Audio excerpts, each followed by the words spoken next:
Bon, j'ai pas du tout envie de faire cette vidéo. Ce matin j'avais la haine parce que j'ai essayé de filmer une vidéo. Ça fait la 3e fois que je la tourne parce qu'il y a eu que des problèmes depuis tout à l'heure. Quoi le truc qui s'était passé la première fois qu'on m'a filmé? La première fois ça enregistrait pas. Ouais voilà, ça enregistrait pas. Ça me fait chier. Après On a réessayé et du coup ça enregistrait, sauf qu'il n'y avait pas de son. Parce qu'il n'y a plus de pile dans le micro. J'étais censé parler de la pensée positive et là du coup je suis pas du tout positif. Là j'ai la haine. Oh là j'étais pas bien là. t'as semé quoi. Ah j'ai semé. C'est pour ça qu'aujourd'hui on va parler de pourquoi la pensée positive c'est de la merde. Vous avez les clés? Oh c'est la Golden Hour.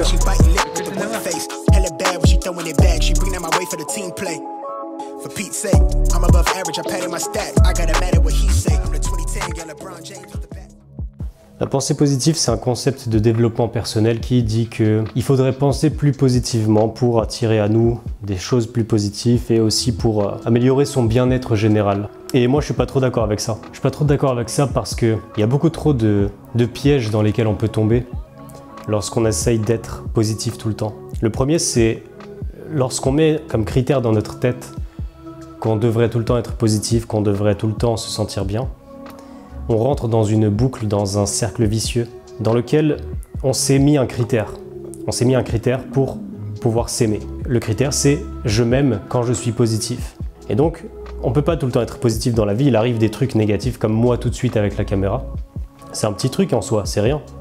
Mais ça m'a mis dans un état négatif. Et en fait, si j'essaye de me forcer à être positif, là tout de suite dans cet état, je sais que ça va pas fonctionner, je sais que ça va créer beaucoup de résistance. C'est comme s'il y a une part de moi qui était vraiment énervée d'une situation, et il y a l'autre part qui essaie de lui dire « Non mais c'est pas bon là, il faut que tu sois positif ». En fait, c'est de la haine envers soi, c'est « je ne m'accepte pas ». Moi, j'ai envie de pouvoir m'accepter dans tous les états.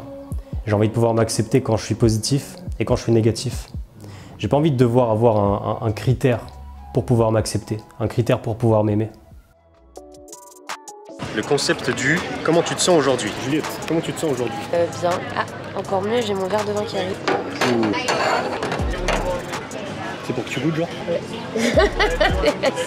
Après tu pourras nous dire si tu es satisfaite de ton vin.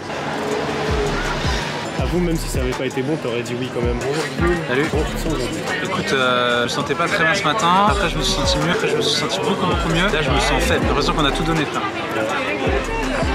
Quand j'ai commencé à faire du développement personnel, notamment sur la partie relations sociales, sur la partie essayer d'être plus sociable, d'interagir avec les gens, d'être plus à l'aise autour des gens, eh bien, comme dans le développement personnel, on le dit souvent, il faut s'en foutre du regard des gens, le regard des gens n'a pas d'importance. Donc moi, en fait, ce que j'essayais de faire, c'est que j'essayais de faire des actions tout en me disant « le regard des gens n'a aucun impact sur moi, je m'en fous du regard des gens ». J'essayais de me forcer dans cet état d'esprit-là.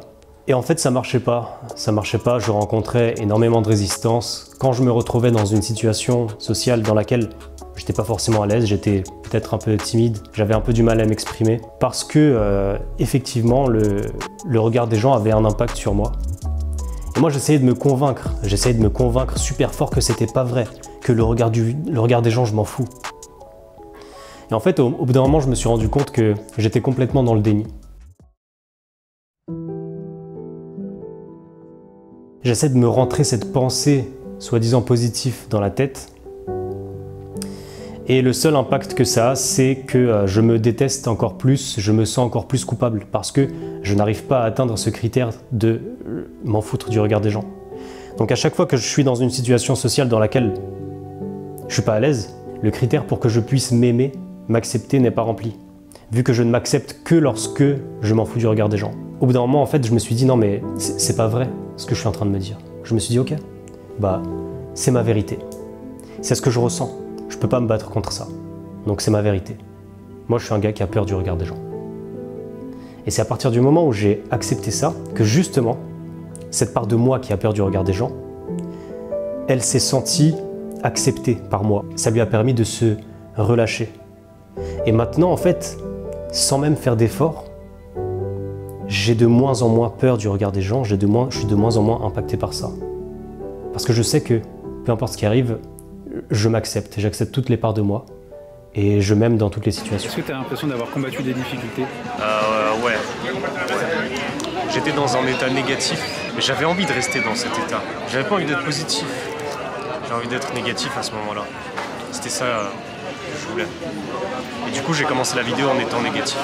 Quand il y a un truc à faire, fais-le dans l'état dans lequel tu es. Attends pas de te sentir bien. Juste, sois pas bien et fais-le. Amener à un certain niveau, c'est juste faux. T'es juste un robot. Tu fais semblant d'être positif. Tu fais semblant d'être correct, d'être acceptable. T'es toujours dans un rôle en fait. Ce que je vise maintenant de plus en plus, c'est l'authenticité. L'état dans lequel je suis, c'est toujours le bon état en fait. Il n'y a pas de mauvais état dans lequel je pourrais être. Et donc maintenant j'ai envie d'être en accord avec ça, plutôt que de me forcer à être différent. Le développement personnel, actuellement je vois beaucoup de positivité, de faut être joyeux. Regardez comme on est content, on fait du développement personnel. Et c'est pas vrai. En fait, je trouve que c'est un peu hypocrite comme image renvoyée de ce qu'est même le développement personnel. J'aime pas ce mot-là non plus, au final. Parce que le fait de vouloir tout le temps s'améliorer, de vouloir tout le temps devenir meilleur, ça renforce aussi la croyance que tu n'es pas assez bien tel que tu es maintenant. Donc ouais, en fait, c'est rempli de pièges, le développement personnel d'aujourd'hui. Et la pensée positive en fait partie. Tu es triste? Arrête. Meilleure vidéo de développement personnel du monde. Donc tu penses que le niveau supérieur à la pensée positive, c'est juste l'amour de soi? Ouais, le niveau supérieur à la pensée positive, c'est l'amour de soi. Mais l'amour de soi, de toute façon, c'est le niveau supérieur à tout. Toutes les autres techniques, tous les autres moyens qu'on essaye de mettre en place, ça vise au final à ça, à s'aimer soi-même. Et la pensée positive, du coup, ça n'aide pas à ça. Ça aide plutôt à faire le contraire, à ne pas s'aimer. Je m'aimerais quand je serais comme ça. Je m'aimerais quand je m'en foutrais du regard des gens. Je m'aimerais quand je serais tout le temps positif. Je m'aimerais quand j'aurais 1 million d'euros. Je ne m'aimerais que si j'arrive à faire ça. Est-ce que tu te rends compte de la pression que ça met? C'est une pression incroyable. Moi, je préfère pouvoir m'aimer dans toutes les situations et ne pas mettre de critères. Et en plus, en ne mettant aucun critère à l'amour que j'ai pour moi, ça me permet de faire tellement plus de choses. Parce que j'ai plus toutes ces petites pressions. Bien sûr, j'en ai encore. J'en ai encore, parce que je suis pas parfait, parce que personne n'est parfait. Mais ça enlève une grande partie de cette pression de se dire que si j'y arrive pas, je vais me punir. Si j'y arrive pas, je vais me punir, je vais pas m'aimer. Arrêtez de vous baser sur la pensée positive. Basez-vous sur ce que vous ressentez, vos émotions. Trouvez votre vérité, c'est vos émotions, c'est ce que vous ressentez. Si vous ressentez quelque chose de négatif, n'essayez pas de le rendre positif. Essayez de le comprendre. Essayez de comprendre d'où ça vient, à quelle peur c'est lié. Pourquoi est-ce que vous ressentez ça? Essayez de vous comprendre, de sortir du déni et d'accepter la part de vous qui ressent ça, plutôt que d'essayer de la rejeter. La part de vous qui souffre, c'est aussi la part de vous qui a le plus besoin de vous. Dis-moi, c'est quoi ton rêve, Juliette? Savoir faire de la musique. Mais tu le fais pas. Non, Pourquoi? je sais pas. Mais t'as envie de le faire ou pas? Moi, de ouf, je kifferais. En fait, ce que je kifferais, c'est genre DJ et pouvoir mixer devant. Ah, tu vas être DJ. Je kiffe. Demande à Guillaume de t'apprendre. Non, je sais pas. Juliette, elle veut devenir DJ. Mais elle gueule. ose pas te demander. C'est vrai? Ouais. Non, j'ai pas fait ça. Bah si tu regardes la vidéo, tu verras que si. Non, j'ai pas fait ça. C'est vrai? Bizarre. Tu m'as dit de faire de la musique et d'être DJ. Et je t'ai demandé pourquoi tu demandes pas à Guillaume de t'apprendre. Bah, si tu veux, je te fais mixer une règle. Je fais mixer une règle? Mais je sais pas mixer. Bah, je t'apprends. Bah, ça, je kifferais, mais je n'ose pas te demander. Tu quoi? Je kifferais. Je kifferais, mais j'ose pas te demander. Pourquoi t'oses pas me demander? Je ne sais pas. Bonne question. Et voilà comment on réalise les rêves des gens. Mental boost. Wave. I'm in it for keepsake. In the field with the cleat lace. Beat freak with the bare face and a slick tongue. That's what she say. She look good. She a big tease when she bite lip with the wink face. Hella bad when she throwing it back. She bring that my way for the team.